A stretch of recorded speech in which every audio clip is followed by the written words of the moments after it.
So I'm going to show you some off-leash stuff with Little Miss Gyps. But then what I want you guys to do for this next few days so we can kind of transition her as best as we possibly can is have her on the halty or a long line with the e-collar. So as much individual work as you can do with her for the next couple of days, the better. So we're on the e-collar, we're on low levels, we're on a level 7 if you can see that somewhere. Mainly what we're doing is we're getting her to pack up with us. She sees the little birds over there flying around, but I want her to stick with me. She will automatically sit, but you can see she's very uncomfortable. So I don't necessarily expect her to sit every single time, but I want her to pack up with me, and then ultimately she will be sitting every single time that we stop or anything like that. She should be in working mode. So come on, Gyps. So when she's right with me, there's no pressure with the leash, the e-collar, the halty, nothing like that. I want her head equal with my thigh at all times. So you can kind of see how she's packing up that head. Good girl. When I stop, we'll see if she gives me an automatic sit. What a good girl. Thank you. Smart girl. Very smart girl. Come on. The e-collar is very consistent. We start off using that red button all of the time for absolutely everything. She doesn't think it's a negative. Come on, let's go. So like right there, I tapped come on, and you didn't even notice. Come on. She's a little slow because she's a little fat. That's okay. I'm going to stop right here. Automatic sit.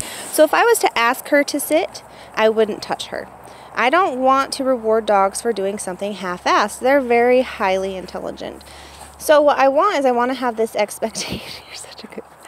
I want to have this expectation of, okay, every time I stop, I want you with me enough that you put your butt to the ground, be calm, submissive. You can tell her sits aren't with an expectation of what am I going to get out of it. It's let's do this together. You can kind of see her body language. We'll notice the difference when I send her home.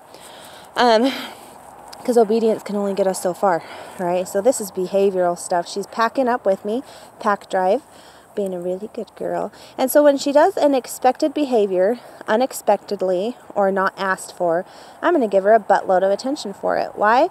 Because she made a good decision on her own. I didn't have to nag her. I didn't have to treat her like a robot or that she was dumb and remind her how to do it. She did it on her own, right? So it's showing that she's working with me and working ahead of me. She's trying to outsmart me.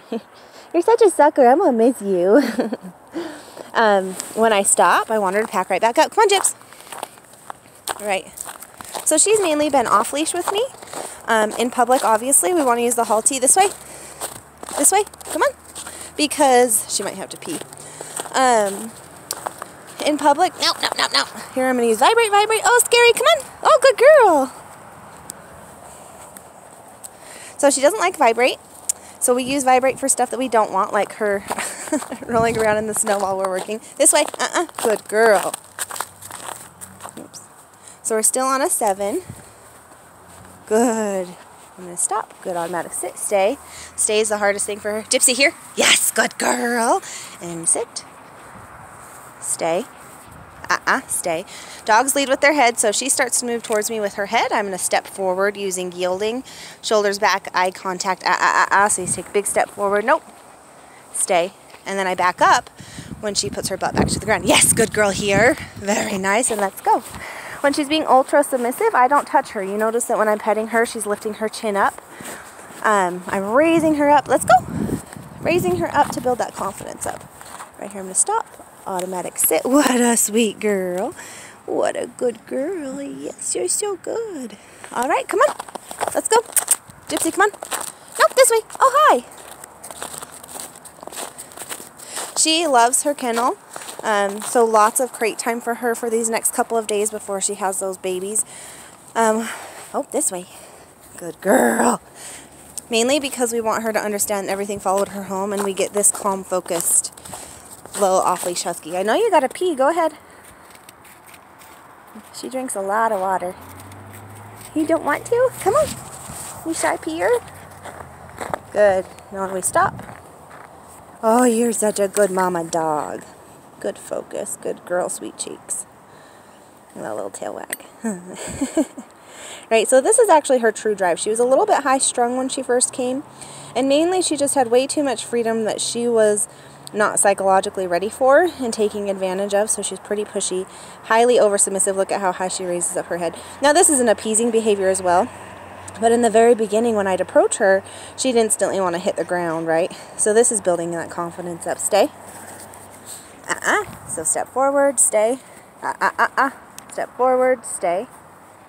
All right, she can turn her body. Stay. Every time I say stay, I'm tapping that button. She's still on a level 8. Right? Stay goes with place. So we want to do a lot of this with her, because huskies, they need a lot of impulse control, especially when they have prey drive. So we want her to have a lot of impulse control. When I approach her, watch, I come up and I bring her head up. So I'm not even allowing her to be ultra submissive. I want to tell her, hey, raise your head up. So I want a submissive dog, right? Every time I stop, she goes into a calm submissive position, a sit without expectation pretty much. But ultimately, I want her to be confident as well. Come on, let's go. Such a good girl. And we're going to sit. Nice. Stay. Stay. Good. Here. Yes. Good girl. And we're going to sit automatically. Sit. I know, it is snow. It's cold on your bum. All right, come on. Let's go. Good girl. So we do all this focused activity work with her, even though she's pregnant, even when she has, oh, what a sweet girl. Good girl. Good sit. Even though she's going to have babies and stuff, this is the stuff in between feedings you need to be doing with her. Place work, super important. Back tying, super important. Creating boundaries, super, super important, because we want to keep this off-leash skill set with her. But I'll get some video of halty work and slip lead work or long line work. Yes.